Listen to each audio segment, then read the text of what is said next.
Hey guys, good morning, afternoon, or evening, whatever time you are tuning into the channel today. I just want to say thank you to each and every one of you.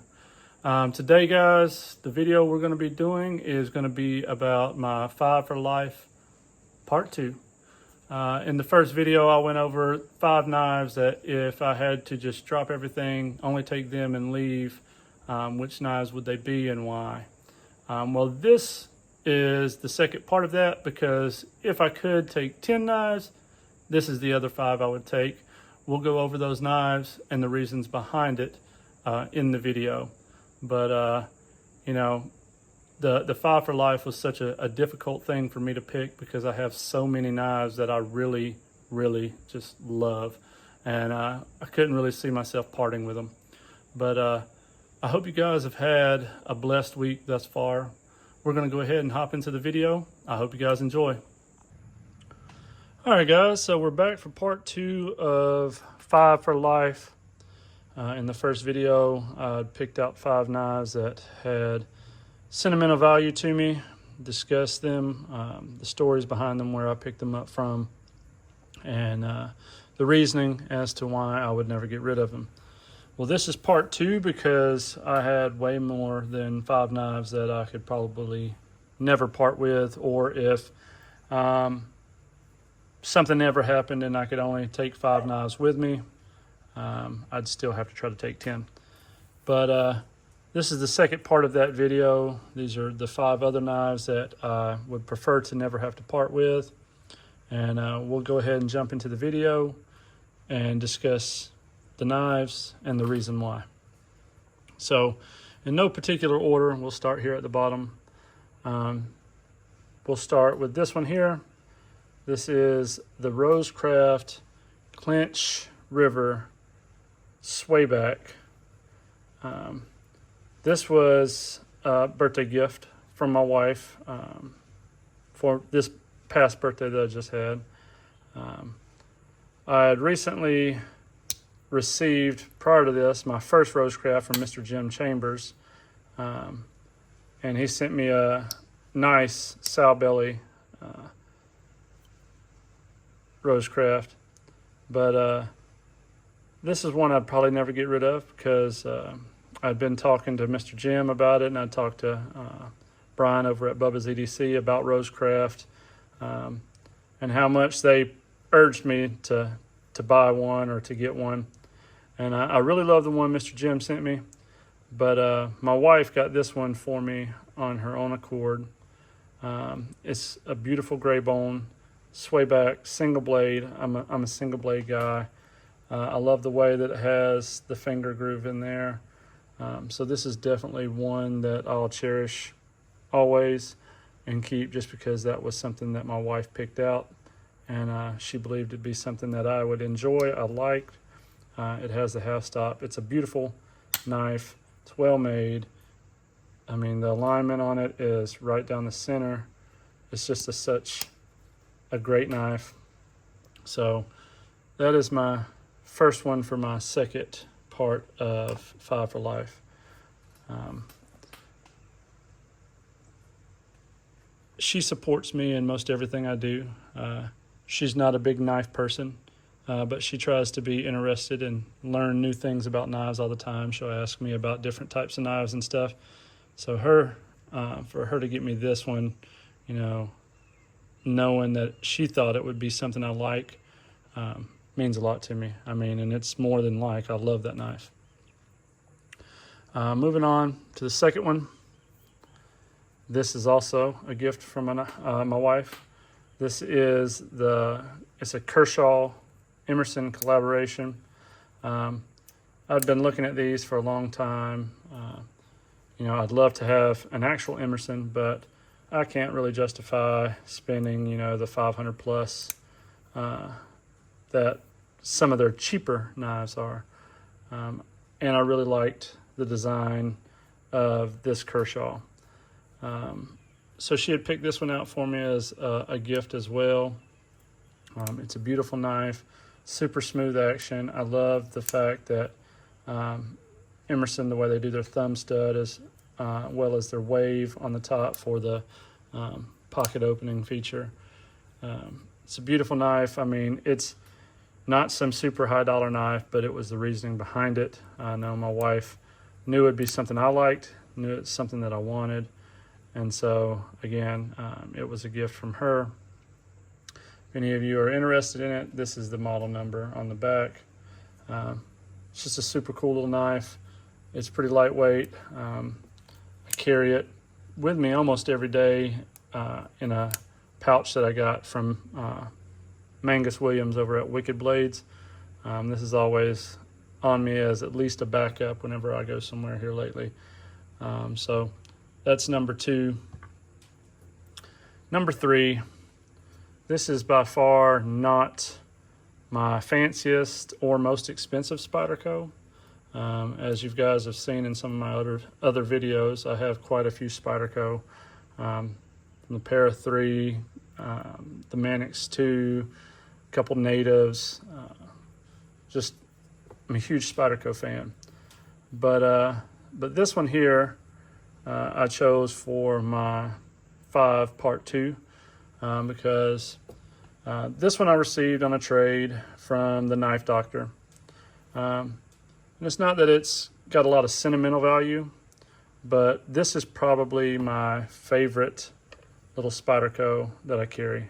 I carry it more than my Para 3, my Native, my Manix, the Delica, the Resilience, and even my Tenacious. My Tenacious is probably my second most carried Spyderco. But I received this one, and I just love this knife. And I don't think I could really ever part with it. I'd probably part with some of my other Native or my other Spyderco, but I don't know if I would get rid of this just because I love this knife. It's perfect for the hand. It's perfect fitting. It's super lightweight. It's a very compact size. It's just an amazing little knife. And so that's why I chose it for my number 3 of the 5 that I wouldn't want to get rid of, Part 2.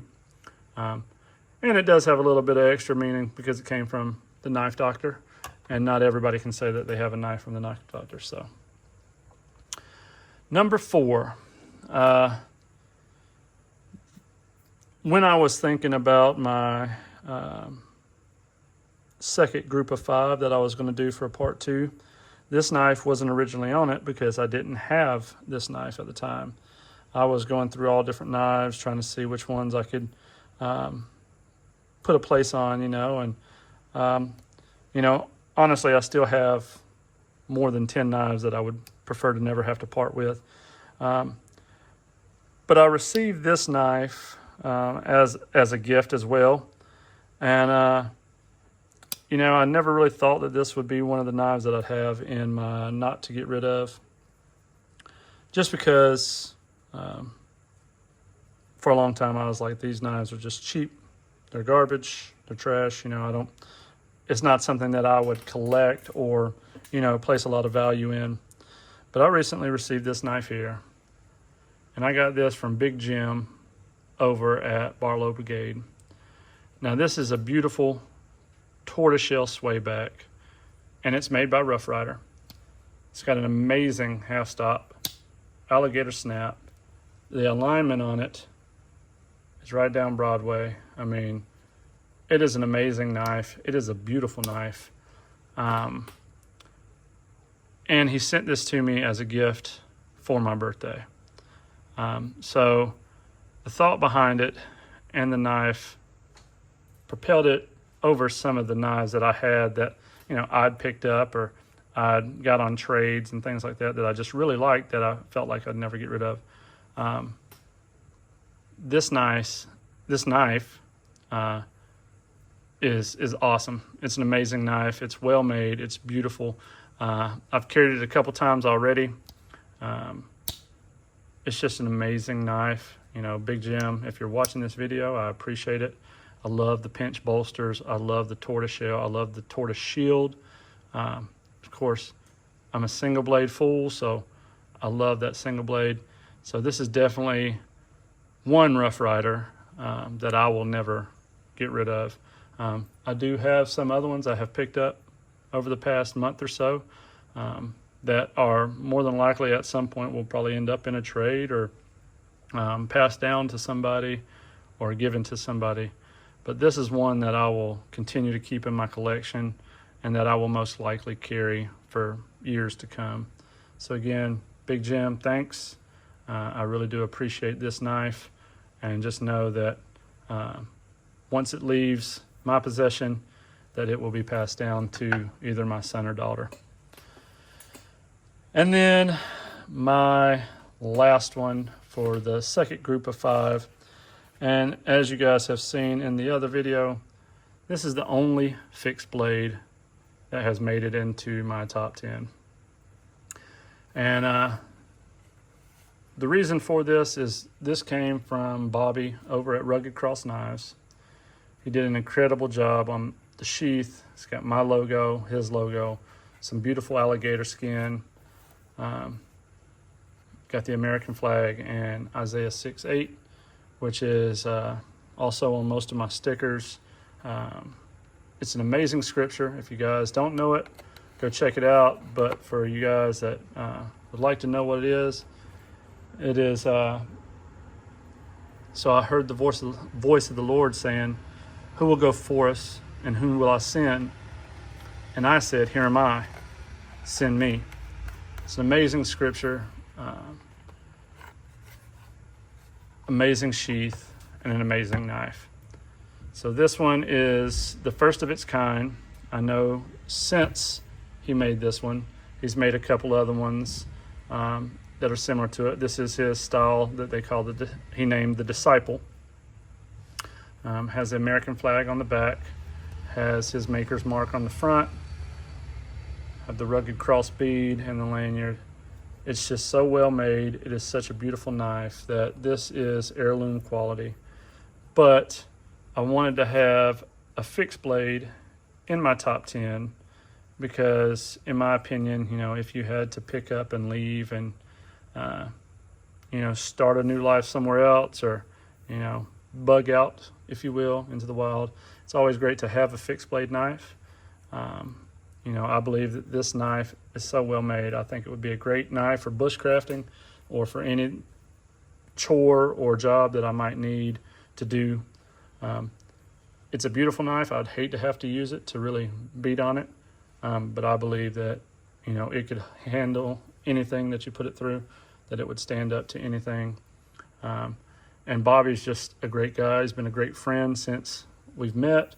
Him and I have done multiple trades together. We've talked many times.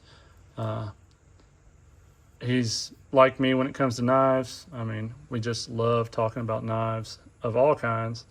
And he's just an amazing guy. He's extremely talented between his knives, his sheaths, his woodwork. This is something that I'll hold on to for a long time because I feel like at the rate he's going that his popularity and his knives are just going to continue to grow and get better until one day his knives are going to be like some of these others you see out there that are, worth well over $500+. But this is definitely my favorite fixed blade. I own a few, but this one, because of who it came from, how it looks, what it is the first of its kind. So Bobby, just know that again, this knife, as well as some of my others here, will continue to stay in my family for years and years and years to come. So a little bit quicker video today, guys, but this is my 5 for Life part 2. This is the reason behind them.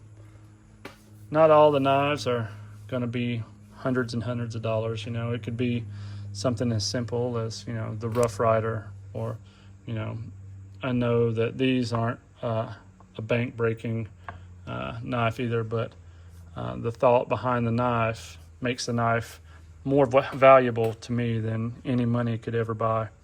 So to Bobby and Big Jim, Knife Doctor, thank you guys for the knives. They will stay in my collection for years to come. And my wife's probably not going to watch this video, but to her, I always tell her how thankful for her I am, and that I love her very much. And it's through her support that I'm able to do this channel.